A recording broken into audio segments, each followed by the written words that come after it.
कि धोती धोती तोहरी मंदरिया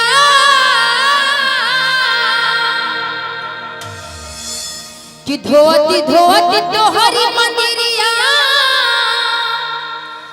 हाथवा खियाइले हो है तबो नाही कहे मैया कि दया तोहरा आइले हो है तबो नाही कहे मैया कि दया तोहरा आइले हो है तबो नाही कहे मैया।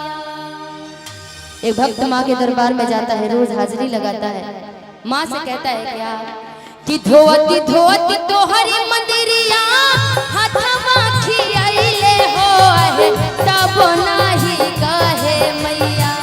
धोती धोती तोहरी मंदिरिया हाथवा खियाइले हो है तब नाही कहे मैया।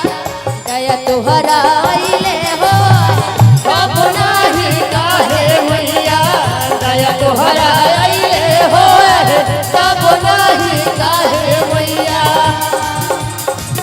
धोती धोती तोहरी मंदिरिया हाथवा खियाइले हो है।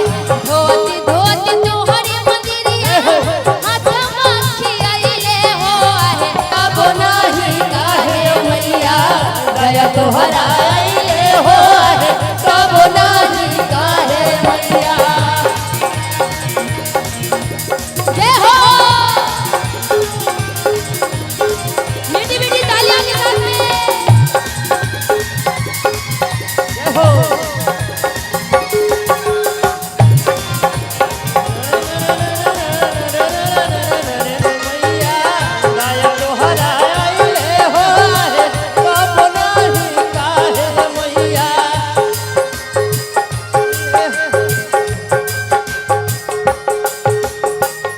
कहता है कि माँ, कहा जाता है कि जब मुर्गा सुबह जगता है ना, जब कौवा जगता है, जब पशु पक्षी जगती है, मैं उससे भी पहले जग करके आपके दरबार में आता हूँ। लेकिन पता नहीं माँ आपका ध्यान है तो कहाँ है।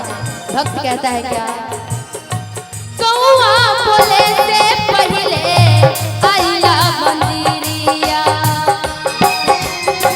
क्या बात है।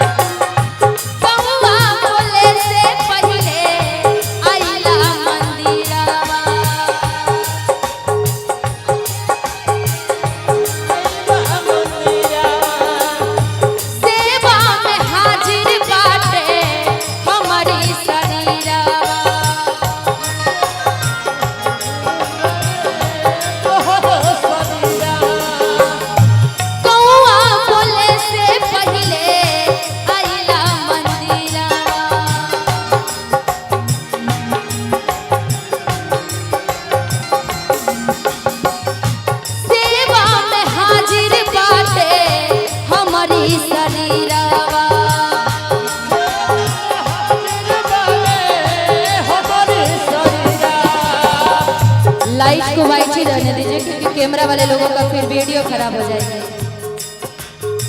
कहता है भक्त की कौवा बोले से पहले आइला मंदिरवा सेवा में हाजिर बाटे हमरो शरीरवा। कहता है क्या गवती गवती तोहरी भजनिया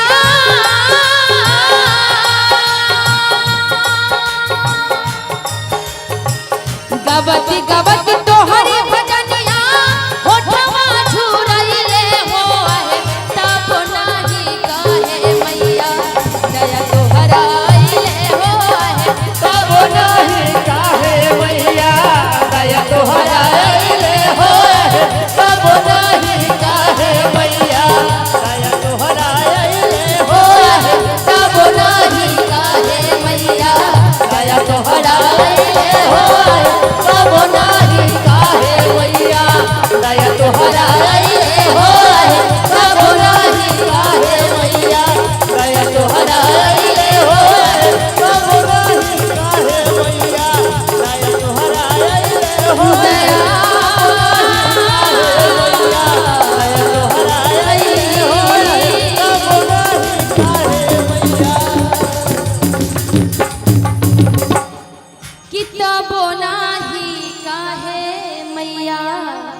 कि दया तो हराइले हो है तब नाही काहे मैया। प्रेम से बोले सच्चे दरबार की। चलिए बहुत बहुत शुक्रिया। भीड़ काफी बढ़ती जा रही है।